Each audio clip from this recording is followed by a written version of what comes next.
ونحمده ونصلي على رسوله الكريم أما بعد فأعوذ بالله من الشيطان الرجيم بسم الله الرحمن الرحيم رب اشرح لي صدري ويسر لي أمري واحلل عقدة من لساني يفقهوا قولي۔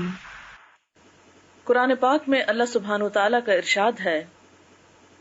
یا ایھا الذین آمنوا اصبروا وصابروا، اے لوگو جو ایمان لائے ہو صبر کرو اور مقابلے پر صبر کرو۔ وقال اللہ تعالی وَلَنَبْلُوَنَّكُمْ بِشَيْءٍ مِّنَ الْخَوْفِ وَالْجُوعِ وَنَقْصٍ مِّنَ الْأَمْوَالِ وَالْأَنفُسِ وَالثَّمَرَاتِ وَبَشِّرِ الصَّابِرِينَ۔ اللہ سبحانہ وتعالیٰ کا ارشاد ہے کہ ہم ضرور تمہاری آزمائش کریں گے، خوف میں سے، بھوک میں سے، مال اور جانوں کی کمی میں سے، اور پھلوں کی کمی سے، اور خوشخبری دے دو صبر کرنے والوں کو۔ اور اللہ سبحانہ وتعالیٰ کا ارشاد ہے، انما یوفی الصابرون اجرہم بغیر حساب، کہ صبر کرنے والوں کو ان کا اجر بغیر حساب کتاب کے دیا جائے گا۔ ایک اور جگہ پر ارشاد باری تعالیٰ ہے، وَلَمَن صَبَرَ وَغَفَرَ إِنَّ ذَلِكَ لَمِنْ عَزْمِ الْأُمُورِ، اور جو کوئی صبر کرے اور قصور معاف کر دے تو یہ ہمت کے کام میں سے ہے۔ ایک اور جگہ پر فرمایا، وَاسْتَعِینُوا بِالصَّبْرِ وَالصَّلَاةِ إِنَّ اللَّهَ مَعَ الصَّابِرِينَ، صبر اور نماز سے مدد لیا کرو، بے شک اللہ تعالیٰ صبر کرنے والوں کے ساتھ ہے۔ سورۃ محمد میں فرمایا، وَلَنَبْلُوَنَّكُمْ حَتَّى نَعْلَمَ الْمُجَاهِدِينَ مِنْكُمْ وَالصَّابِرِينَ، ہم ضرور تمہاری آزمائش کریں گے یہاں تک کہ ہم جان لیں کہ مجاہد کون ہیں تم میں سے اور صبر کرنے والے کون ہیں۔ یہ چند ایک آیات تھیں قرآن پاک کی جو صبر سے متعلق ہیں۔ آج ہم دیکھیں گے کہ صبر کس کو کہتے ہیں اور انسانی زندگی میں صبر کی کیا اہمیت ہے۔ اللہ تعالیٰ نے جب اس دنیا کو پیدا فرمایا اور انسان کی بطور خاص جب تخلیق فرمائی تو انسان کی زندگی اور موت کو بتاتے ہوئے ہمیں یہ بتایا گیا کہ خلق الموت والحیات لیبلوکم ایکم احسن عملا، کہ اس نے موت اور زندگی کو اس لیے بنایا تاکہ وہ تمہاری آزمائش کرے، تمہیں آزما کے دیکھے کہ تم میں اچھے کام کرنے والا کون ہے۔ تو گویا ہماری یہ زندگی ایک آزمائش ہے، ایک امتحان ہے۔ اگر انسان کا زندگی کے متعلق نقطہ نظر درست ہو جائے تو زندگی میں پیش آنے والی ہر دھوپ چھاؤں سے نبٹنا انسان کے لیے آسان ہو جائے۔ لیکن چونکہ ہم زندگی کی حقیقت کو نہیں سمجھتے، اس لیے زندگی میں پیش آنے والے ان امتحانوں کو جو کہ لازمی پیش آ کر رہنا ہے، ان سے پھر ہم گھبرا اٹھتے ہیں اور اپنے آپ کو بھی پریشان کرتے ہیں اور اپنے ماحول کو بھی پریشان کرتے ہیں۔ لہذا جب اللہ تعالیٰ نے یہ وعدہ کیا کہ تمہیں امتحان کے لیے بھیج رہا ہوں، اور ساتھ ہی ان آیات میں سے ایک آیت میں جیسا کہ آپ نے سنا کہ وَلَنَبْلُوَنَّكُمْ بِشَيْءٍ مِّنَ الْخَوْفِ وَالْجُوعِ، کہ ہم ضرور تمہاری آزمائش کریں گے۔ یعنی پہلے مرحلے پر تو فرمایا کہ زندگی اور موت آزمائش کے لیے ہے۔ اب دوسرا سوال یہ پیدا ہوتا ہے کہ وہ آزمائش پھر کیا ہے، وہ امتحان کیا ہے، وہ امتحان کے مختلف پرچے کیا ہیں۔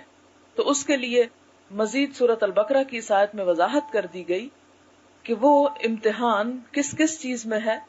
وَلَنَبْلُوَنَّكُمْ بِشَيْءٍ مِّنَ الْخَوْفِ، خوف جو کسی بھی چیز کا ہو سکتا ہے، وَالْجُوعِ، اور بھوک، وَنَقْصٍ مِّنَ الْأَمْوَالِ وَالْأَنفُسِ وَالثَّمَرَاتِ، مال، جان اور پھلوں کی کمی۔ اور ان تمام چیزوں کی کمی اور ان تمام چیزوں میں نقصان جو ہے وہ اللہ تعالی کی طرف سے لکھ دیا گیا ہے کہ کوئی بندہ ایسا نہیں جسے ان میں سے کسی چیز میں سے آزمائش کا سامنا نہ کرنا پڑے۔ اور پھر یہ فرما دیا گیا کہ خوشخبری ہے صبر کرنے والوں کے لیے۔ گویا جو انسان بھی دنیا میں آیا ہے وہ ہو نہیں سکتا کہ ان آزمائشوں میں سے کسی آزمائش میں سے گزرے نہ۔ اور یہاں پر اگرچہ یہ لفظ استعمال ہوئے ہیں،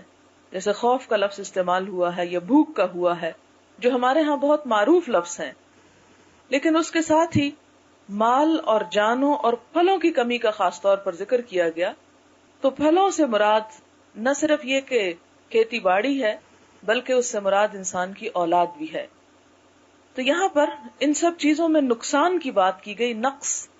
نقص کا معنی ہے کمی یا خرابی یا بالکل ہی اس چیز کا ختم ہو جانا. یعنی انسانوں کو اس زندگی میں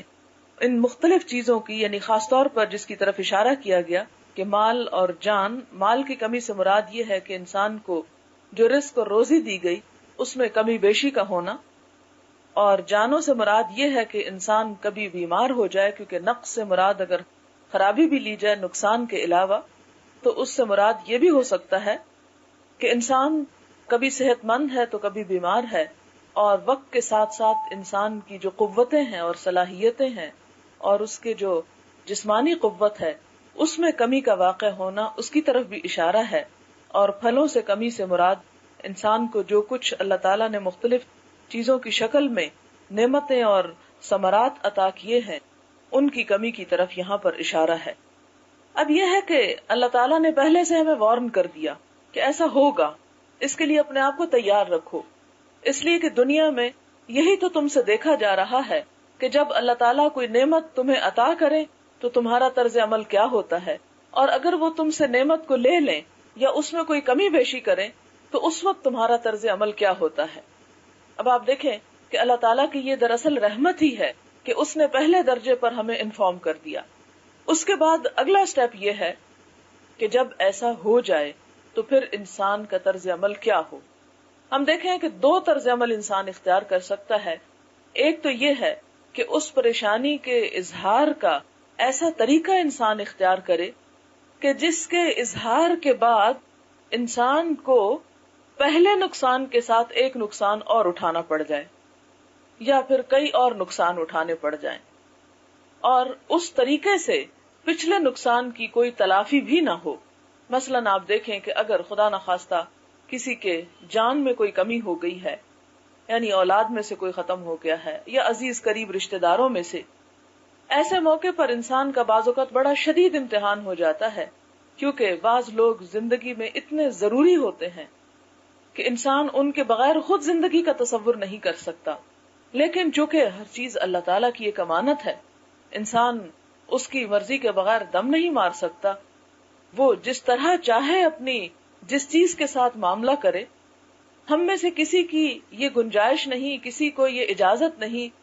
کسی کو اس بات کا حق نہیں کہ وہ اللہ تعالیٰ سے کوئی شکوہ کر سکے کہ اللہ تعالیٰ میرے فلاں عزیز کو یا میری فلاں پیاری چیز کو تو نے مجھ سے لیا تو کیوں لیا، اور تجھے اس کو نہیں لینا چاہیے تھا. تو ایسے موقع پر انسان کے صبر کا جو امتحان ہوتا ہے اس میں اللہ تعالیٰ دراصل یہ دیکھتے ہیں کہ اب یہ بندہ اس موقع پہ طرز عمل کیا اختیار کرتا ہے. اگر ایسے موقع پر ہم مایوس ہو جائیں اور ایسا واویلا اور شکوہ شروع کریں یا اس قسم کا نوحہ اور رونا پیٹنا شروع کریں کہ جس کے نتیجے میں کچھ بھی فائدہ نہ ہو، اور نہ تو مرنے والے کو کوئی فائدہ ہو، نہ ہماری اپنی ذات کو کوئی فائدہ ہو، یا رونے دھونے کا وہ طرز عمل یا غم منانے کا یا سوگ منانے کا وہ سلسلہ اور وہ طریقہ اختیار کر لیں کہ جو عام طور پر ہمارے معاشرے میں رائج ہیں، تو یہ تمام چیزیں صبر کا نمونہ نہیں ہیں، بے صبری کا نمونہ ہے. اور اس کے بعد اس کو اس طرح نبھائے اور اس طرح کا طرز عمل اس موقع پر اختیار کرے کہ جب تکلیفوں اور غم کے آنے کے موقع پر اللہ کے رسول صلی اللہ علیہ وسلم نے اختیار کیا،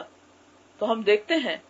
کہ یہی دراصل امتحان میں کامیابی کی علامت ہے. اب ہمیں تھوڑا سا یہ دیکھنا ہوگا کہ جیسے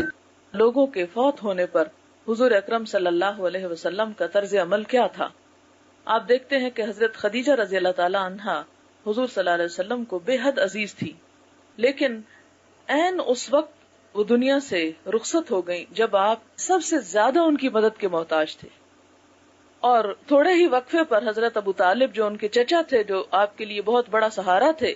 مادی سہاروں میں سے، وہ بھی دنیا سے تشریف لے گئے. تو اس سال کو جب آپ کے یہ دونوں عزیز ترین رشتہ دار آپ سے جدا ہوئے تو اس سال کا نام آپ نے عام الحزن رکھ دیا، غم کا سال. لیکن نہ آپ کی زبان نے ایسا کوئی لفظ اپنے منہ سے نکالا کہ جس سے اللہ تعالیٰ کی ناراضگی ہو،